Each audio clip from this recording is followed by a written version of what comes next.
नमस्कार दोस्तों, मैं हूं सूरज और मैं आज आपके लिए एक महत्वपूर्ण टॉपिक है जो कि क्लास 11 से रिलेटेड है।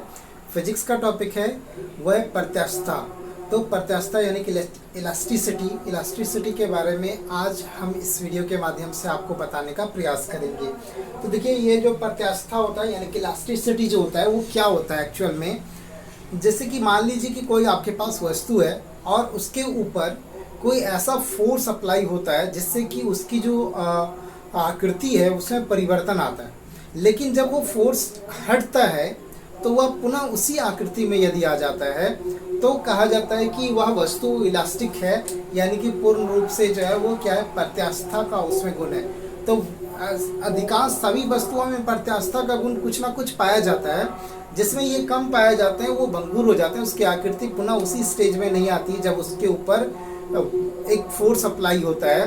विरूपण फोर्स बोला जाता है। जो उसके ऊपर फोर्स अप्लाई होगा वो कौन सा फोर्स होता है? विरूपण बल होता है। विरूपण बल, किसी वस्तु के ऊपर जब कोई विरूपण बल लगता है और वह वस्तु अपनी आकृति में परिवर्तन करता है, पुनः विरूपण बल को हटा देने के बाद वह वस्तु उसी स्थिति में यदि आ जाती है तो वह नेचर, उस वस्तु का वह नेचर क्या कहलाता है? प्रत्यास्थता कहलाता है, इलास्टिसिटी कहलाता है। ठीक है, यहाँ पर प्रत्यास्थता किसी वस्तु का वह गुण है जिस गुण के कारण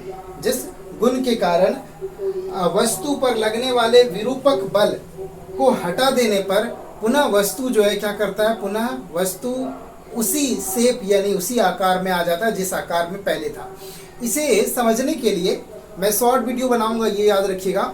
इसे समझने के लिए आप स्प्रिंग लो एक, और स्प्रिंग पर जब आप दबाव डालते हो तो स्प्रिंग की आकृति छोटी हो जाती है, लेकिन जैसे ही आप हटाते हो उस पर फोर्स, तो जिस शेप में स्प्रिंग था उसी शेप में वो आ जाता है। इसमें जो है प्रत्यास्थता का वो नेचर पाया, सबसे अधिक प्रत्यास्थता का जो नेचर पाया जाता है वो इस्पात में पाया जाता है। यही कारण है कि इस्पात का उपयोग जो है बहुत ऐसे जगह पर किया जाता है जहाँ पर कि उसके ऊपर कोई ना कोई फोर्स अप्लाई हो जाता है। जैसे कि मान लो कि रेल की पटरी जो है उसके वो भी इस्पात के बनाई जाती है। स्प्रिंग जो होते हैं वो भी इस्पात के बनाए जाते हैं, और अधिकांश जगहों पर इस्पात का ही उपयोग किया जाता है। इस्पात जो होता है उसका प्रत्यास्थता का जो नेचर होता है उसमें इलास्टिसिटी का जो नेचर होता है वो बहुत ही अधिक होता है, और यही नेचर के कारण से उसका उपयोग किया जाता है। ठीक है, इसमें और भी बातें आपको जानने बहुत ज़रूरी है इस पॉइंट्स में। प्रत्यास्थता तो आपने समझ लिया, विरूपण समझ लिया कि यदि किसी वस्तु के शेप में परिवर्तन करने के लिए जो आप फोर्स अप्लाई करते हो उसे विरूपण बल कहते हैं। विरूपण बल जब आप हटा देते हो तो वह पुनः उसी शेप में आ जाता है। ठीक है, एक और फोर्स अप्लाई होता है, प्रतिबल अप्लाई होता है, प्रतिबल।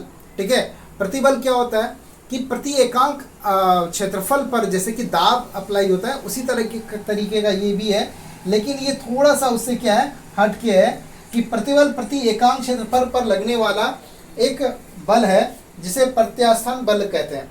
ठीक है,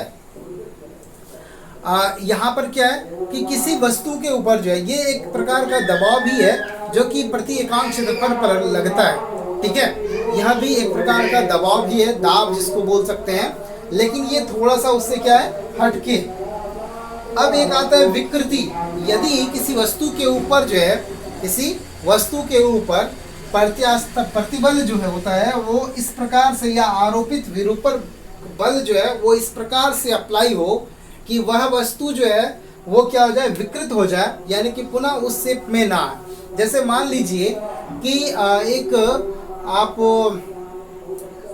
एक ईंटा लेते हो, उस ईंटे के ऊपर फोर्स अप्लाई होता है। ठीक है, इतना फोर्स आप अप्लाई करते हो कि वो देखते हैं कि आप टूटता नहीं है, लेकिन जब ज़्यादा फोर्स अप्लाई कर देते हो, विरूपण फोर्स ज़्यादा अप्लाई कर देते हो तो वो ईंटा क्या हो जाता है, टूट जाता है, फिर से ईंटा उस शेप में नहीं आएगा, यानी कि वो क्या हो गया, विकृत हो गया। वो क्या हो गया, विकृत हो गया। सभी वस्तु का अलग अलग जो है ना कैपेसिटी होता है कि वो बर्दाश्त करता है अपने ऊपर लगने वाले फोर्स का। ठीक है, कॉमन लैंग्वेज में आप इसको समझ सकते हो। जैसे कि रबड़, अगर बोलोगे कि रबड़ को आप खींचते हैं और पुनः उसी शेप में आ जाता है तो इसका मतलब रबड़ में प्रत्यास्थता ज़्यादा होगा। ये बिल्कुल भी बात सही नहीं है, ये याद रखेंगे। क्यों? क्योंकि रबड़ का प्रत्यास्थता बहुत ही कम होता है। हालांकि हम लोग साधारण शब्द में ये समझ लेते हैं कि नहीं, रबड़ को ऐसा खींचा और फिर से वो उसी शेप में आ गया तो इसका मतलब वो प्रत्यास्थता उसमें ज़्यादा पाया जाता है। ऐसा बात नहीं है, बिल्कुल ही ऐसा बात नहीं है, याद रखिएगा, उसकी प्रत्यास्थता जो है वो बहुत ही कम होती है। ठीक है, तो आज मैंने सिर्फ आपको प्रत्यास्थता के बारे में ऐसी ऑरली जो है वो आपको जानकारी दी इस वीडियो में।